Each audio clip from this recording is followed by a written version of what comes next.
বিজয়ী বন্ধুদের হার্টবিট হচ্ছে খুব এখন হওয়ারই কথা, টান টান উত্তেজনা। হাসানা তো আমাদের দোয়াতেই থাকে, রব্বানা আতিনা ফিদ দুনিয়া হাসানা ওয়া ফিল আখিরাতি হাসানা। রাজনৈতিক জীবন আমার সিরাত থেকে দূরে থাকলো, অথবা আমার রাষ্ট্রীয় জীবন আমার সিরাত থেকে দূরে থাকলো। আমরা সিরাতের সেই মহাসাগর থেকে যেখান থেকে একটু হালকা একটা মণিমুক্তা টেনে নিয়ে এসেছি। আফ্রিকা ট্যুর করে আসলাম, আফ্রিকার মানুষকে অশিক্ষিত বলি, একটাও হর্ন আমরা শুনি নাই, 4-5টা শুনছি, ওটা বাঙালি ড্রাইভার আমাদের গাড়ি চালাচ্ছিল। আলী রাদিয়াল্লাহু বলেন, ইয়া রাসূলুল্লাহ, যেখানেই যান সেখানে আপনি এত চমৎকার করে কিভাবে কথা বলেন, যে আপনি যে ভাষায় কথা বলেন এটা তো আমরা কোনোদিন শুনি না। গায়ের রং কালা, গায়ের রং সাদা, এই জন্য মারামারি।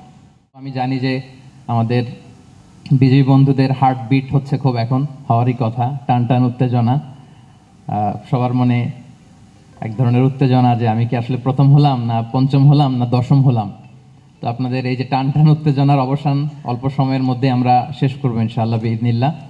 আমরা আসলে যেটা চেয়েছিলাম, আল্লাহর দরবারে শুকরিয়া, উই আর ব্লেসড যে আমরা সেটা আল্লাহর অশেষ মেহেরবানিতে করতে পেরেছি। আমরা চেয়েছিলাম সিরাকে তরুণদের মাঝে জনপ্রিয় করে তোলা। আমি প্রায় বলি যে ইসলামকে নিয়ে পজিটিভলি যদি আমরা ক্রেজ তৈরি না করি, একটা ভাইব তৈরি না করি, একটা পজিটিভ আবহ তৈরি না করি, তাহলে অনেক নন ইসলামিক ভাইব ক্রেজ এসে আমাদের তরুণদেরকে সেখানে নিয়ে যাবে, আমরা হারিয়ে ফেলবো তাদেরকে।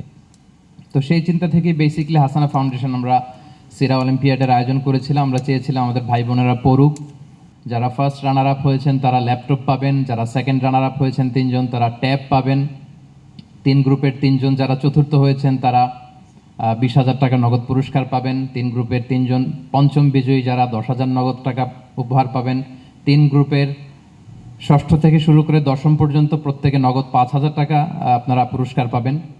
এবং সবার জন্য থাকবে হাসানা ফাউন্ডেশনের পক্ষ থেকে ক্রেস্ট, সার্টিফিকেট এবং মহামূল্যবান বই। আমাদের সম্মানিত আলোচক বৃন্দদের অনেকেই বলেছেন যে এটা কেবলমাত্র আমরা যেন পড়ার মধ্যেই সীমাবদ্ধ না রাখি, আমরা আমাদের জীবনের সাথে যেন কানেক্ট করি আল্লাহ রাসূল সাল্লাল্লাহু আলাইহি ওয়াসাল্লামের জীবনীকে, তখনই আমাদের আসলে এই সিরা অলিম্পিয়াড সার্থক হবে। সিরাত অধ্যয়ন করা এটা হলো বারাকার শুরু।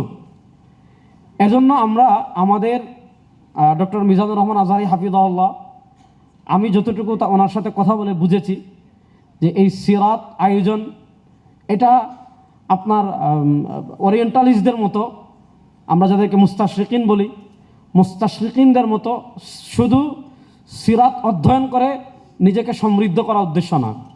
নিজেকে সমৃদ্ধ করা উদ্দেশ্য হলে ডক্টর আহমদ আমিন, ডক্টর সাইদ জগলুল এরা তো কত কাজ করেছে এ ব্যাপারে, কিন্তু এই সিরাত আয়োজনের মূল লক্ষ্য হলো আমরা যেটা সিরাত থেকে শিখব এটা আমাদের ব্যক্তি জীবনে, পারিবারিক জীবনে, সামাজিক জীবনে, রাজনৈতিক জীবনে, রাষ্ট্রীয় জীবনে এমন যেন না হয় সিরাতটা শুধু আল্লাহ নবী সাল্লাল্লাহু আলাইহি ওয়াসাল্লামের পারিবারিক সিরাতের পারিবারিক অংশটা আমি গ্রহণ করলাম, রাজনৈতিক জীবন আমার সিরাত থেকে দূরে থাকলো, অথবা আমার রাষ্ট্রীয় জীবন আমার সিরাত থেকে দূরে থাকলো, আমার অর্থনৈতিক জীবন সিরাত থেকে দূরে থাকলো না। লাকাদ কানা লাকুম ফি রাসূলিল্লাহি উসওয়াতুন হাসানা, আমার ব্যক্তিগত জীবন, পারিবারিক জীবন, সামাজিক জীবন, রাজনৈতিক জীবন, আমার টোটাল জীবনে আমরা সব জায়গায় রাসূল করিম সাল্লাল্লাহু আলাইহি ওয়াসাল্লামের সিরাত জেনে সে অনুযায়ী আমল করার চেষ্টা করব। আল্লাহ তাআলা আমাদের সবাইকে তৌফিক দান করুন। একটি অত্যন্ত গুরুত্বপূর্ণ তাৎপর্যপূর্ণ বিষয়ের উপর প্রতিযোগিতার ব্যবস্থা করেছেন, এবং আমি বিশ্বাস করি যে এর মাধ্যমে যারাই এই প্রতিযোগিতায় অংশগ্রহণ করেছে তারা নতুন কিছু শিখেছে। যে আগে যতটুকু জানতো, এই প্রতিযোগিতার কারণে হলেও তারা লেখাপড়া করেছে, আরও বেশি কিছু জেনেছে। আর মানুষ যখন নবীজি সাল্লাল্লাহু আলাইহি ওয়াসাল্লামের জীবনী সম্পর্কে পড়ে এবং জানে, সে যদি মুমিন হয় নিশ্চয়ই তার অন্তরে প্রিয় নবীর জীবন রেখাপাত করবেই। এইভাবে যদি এই আয়োজনটাকে আমরা দেশব্যাপী ছড়িয়ে দিতে পারি, হাসানা ফাউন্ডেশন এবারই ফার্স্ট উদ্যোগ নিয়েছে বিষয়। এবারের অভিজ্ঞতাকে কাজে লাগিয়ে নিশ্চয়ই তারা পরবর্তীবার আরও বড় উদ্যোগ নেবেন। আমরা এর সাথে থাকবো ইনশাআল্লাহ সকলেই। হাসানা তো আমাদের দোয়াতেই থাকে, রব্বানা আতিনা ফিদ দুনিয়া হাসানা ওয়া ফিল আখিরাতি হাসানা। এই দোয়াকে আমরা সবসময় নিজের ফাতেহ মনে করি। আল্লাহ হাসানা ফাউন্ডেশনকে দেশ এবং জাতির খেদমতে কবুল করুন। নবীজি সাল্লাল্লাহু আলাইহি ওয়াসাল্লামের আদর্শকে আমরা শুধু পড়ার মাঝে রাখতে চাই না, আমরা এটাকে জীবনে কাজে লাগাতে চাই। নবী জীবনের সাথে যার জীবন যত সম্পৃক্ত হবে তার জীবনের মান তত উন্নত হবে। আমার আসলে ধারণা ছিল না যে আমাদের ভাইরা সিরাতে এত বেশি এক্সপার্ট হয়েছে। বলুন না সবাই একটু আলহামদুলিল্লাহ। আমি এই সিরা অলিম্পিয়াডের পরীক্ষার একটা অংশে আমি দায়িত্ব পালন করেছিলাম। আমি অভিভূত হয়ে গিয়েছি, আমি অবাক হয়ে গিয়েছি সত্যিকারই। এটা শব্দের জন্য বলছি না যে বলতে হয় তাই বলছি অভিভূত, তাই বলছি অবাক, ওরকম না। সত্যিকারই এবারে অবাক হওয়ার মতো আমি কিছু বিষয় আমাদের ভাই বোনদের মধ্যে লক্ষ্য করেছি। আমরা সিরাতের সেই মহাসাগর থেকে যেখান থেকে একটু হালকা একটা মণিমুক্তা টেনে নিয়ে এসেছি, আমার কাছে মনে হয়েছে আমাদের বোনেরা, আমাদের ভাইরা ওই একটা মণিমুক্তার দানা দিয়ে পুরো মালাটা সাজিয়ে ফেলেছেন। এটা বড় বিস্ময়কর ব্যাপার। মানে ওনাদেরকে ক বলতে গেলে ওনারা খিও পর্যন্ত বলে ফেলেছেন। এটা আমার কাছে সত্যিকারই, আমরা জানি না যে সিরাতের উপরে এত চমৎকার পড়াশোনা আমাদের ভাই বোনরা করতে পেরেছেন। আল্লাহু আকবার। যে আমরা একটা সিরা হ্যাকাথন করব। এরপরে সিরা হ্যাকাথন এরকম হবে যে শিক্ষার্থীরা নবীজির জীবন থেকে সমাধানমূলক প্রজেক্ট তৈরি করবে। কোনো একটা সমস্যা দেশের যেটা আছে, ফর এক্সাম্পল আমরা বলতে পারি যে আমাদের লোকজন কোনোভাবে হর্ন দেওয়া কমানো যাচ্ছে না। আফ্রিকা ট্যুর করে আসলাম, আফ্রিকার মানুষকে অশিক্ষিত বলি, একটাও হর্ন আমরা শুনি নাই। 4-5টা শুনছি, ওটা বাঙালি ড্রাইভার আমাদের গাড়ি চালাচ্ছিল। তো এইটার কি হতে পারে? এটা হচ্ছে আমরা বলবো সিরা হ্যাকাথন একটা তৈরি করা, আমরা পারি কিনা ইনশাল্লাহ। 2 নম্বর বলবো যে বাচ্চাদের জন্য সিরা স্টোরি টেলিং, যে তাদের জন্য খুব কঠিন কিছু না, কিন্তু একটা চ্যাপ্টার ভাগ করে আমরা বাচ্চাদের মধ্যে এটা ঢুকাই দিব, যে সেই স্টোরি টেলিংয়ের মাধ্যমে নবী করিম সাল্লাল্লাহু আলাইহি ওয়াসাল্লামের সিরাকে উপস্থাপন করবে। আর 3 নম্বর যেটা বলবো, ইনশাল্লাহ এটা অ্যাপ্রুভ হবে, আমার আবেদন ইনশাল্লাহ আশা করি, যে হাসানা ফাউন্ডেশন সিরা রিসার্চ গ্র্যান্ট দিবে একটা, যে সিরা রিসার্চ গ্র্যান্ট থাকবে। এই ফান্ড থেকে প্রত্যেক বছর এমন কিছু পেপারস আসবে, এমন কিছু সমাধান আসবে এই গ্র্যান্ট দিয়ে, যেটা উম্মার কাজে লাগবে ইনশাআল্লাহ। রাসূল ইসলামের সিরা এর পড়ার ক্ষেত্রে একটা রং মেথোডোলজি আমাদের আছে। সেটা হলো আমরা কেবল মাগাজি কেন্দ্রিক পড়ি, অথবা রাসূল ইসলামের মাক্কি জীবনকে আমরা একেবারেই ইগনোর করি, অথবা তার নবুয়তের পূর্ব জীবনকে আমরা একেবারে ইগনোর করি, অথবা তার আগমনের পূর্বের যেই মক্কার অথবা আরবের বা গোটা বিশ্বের যেই অবস্থা ছিল সেটাকে আমরা ইগনোর করি। কিন্তু এগুলো খুবই এসেনশিয়াল। আপনি you'll have to study the সিরা in the light of the Quran. কোরআনের আলোকে সিরাকে পড়তে হবে, তাইলে সিরার যে মজাটা পাওয়া যাবে, এটা অন্য সময় এই মজাটা পাওয়া যাবে না। এই ম্যাথোডোলজিটা আমাদের মনে হয় চেক করা দরকার। 2 নম্বর যে বিষয়টি বলছি তা হলো রাসূল ইসলামের তার নবুয়ত প্রাপ্তির পূর্বের যে বয়সটি, সময়টি, এখানে যারা আছেন আমি এখন মনে করছি যে এই বিষয়টা আপনাদের বলা দরকার। You will have to study that very seriously, deeply. এটা আপনাদেরকে পড়া দরকার। যেমন ধরুন যে তিনি এত সুন্দর করে কথা বলতে পারতেন। এই পৃথিবীর সবচেয়ে প্রসিদ্ধ, সম্মানিত, সফল মানুষরা কিন্তু সুন্দর করে কথা বলতে পারতেন। যেমন আমাদের ডক্টর মিজানুর রহমান আজহারি হাফিজাহুল্লাহ, অথবা অন্য সকলের নাম আমি বলছি না, so that time is not lost. কারণ কি, পৃথিবীর সকল মানুষ সুন্দর করে কথা বলতেন। আবু বকর রাদিয়াল্লাহু তাআলা আনহু, আবু বকর মানে রাসূল সাল্লাল্লাহু লক্ষ্য করে বলতেন যে আপনি এত স্মার্টলি, এত ফাসাহার সাথে কথা বলেন কিভাবে, আমরা তো এরকম জানি না।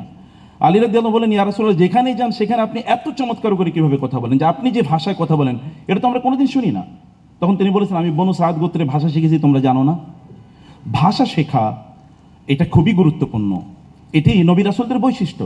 এমনকি একজন নবী তো দোয়াও করেছেন, ওয়াহলুল উকদাতাম মিন লিসানি ইয়াফকাহু কওলি, অথবা আমার ভাই হারুনকে আমার সাথে দিয়ে দেন, হুয়া আফসাহু মিনি লিসানা, তিনি আমার চেয়ে অনেক সুন্দর করে কথা বলেন।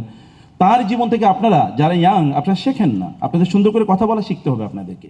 আধুনিক জামানা থেকে 1500 বছর আগে আমাদের প্রিয় রসুল, আমাদের হৃদয়ের স্পন্দন রহমতুল্লিল আলামিন সাল্লাল্লাহু আলাইহি ওয়াসাল্লাম যেই অধিকার মানুষকে দিয়ে গেলেন, নারীর অধিকার, শিশুর অধিকার, প্রাণীর অধিকার, এটা তো ওয়ান্ডারফুল। লা ফাদলা লি আরবিয়্যিন আলাল আজমি ওয়ালা লি আজমিয়্যিন আলাল আরবি ওয়ালা লি আহমার আলাল আসওয়াদা ওয়ালা লি আসওয়াদা আলাল আহমার ইল্লা বিত্তাকওয়া। এরকম ঘোষণা পৃথিবীতে আর কেউ দিতে পারেন নাই।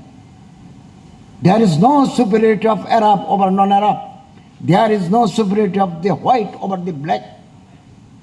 আমেরিকার লস অ্যাঞ্জেলেসে প্রতি বছর দাঙ্গা হয়। দাঙ্গা কিসের জন্য? Not for religious reason. গায়ের রং কালা, গায়ের রং সাদা, এই জন্য মারামারি।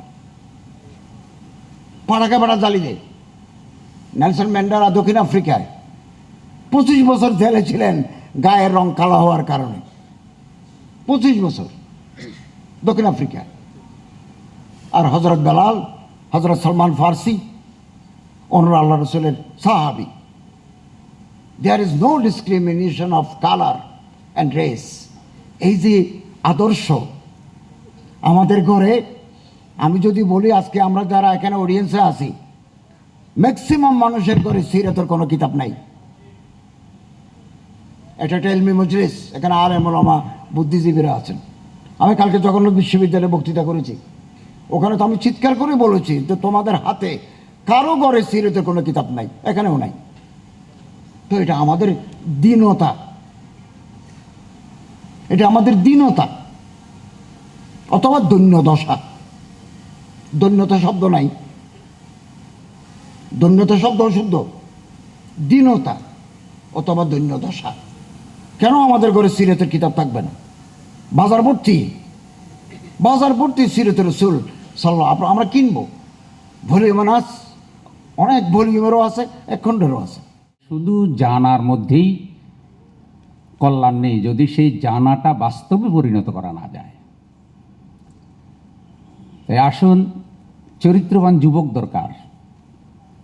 ইউনিভার্সিটি থেকে শুরু করে একেবারে সমাজের সর্বনিম্ন স্তর পর্যন্ত অল্প শিক্ষিত বেশি শিক্ষিত যত তরুণ আছেন তাদেরকে চরিত্রবান করে তৈরি করার জন্য যে প্রশিক্ষণ, তাদেরকে দিনের দিকে আকৃষ্ট করার জন্য যে এই আহ্বান, সে আহ্বান আল্লাহ যেন হাসানা ফাউন্ডেশনের উদ্যোগে কবুল করেন।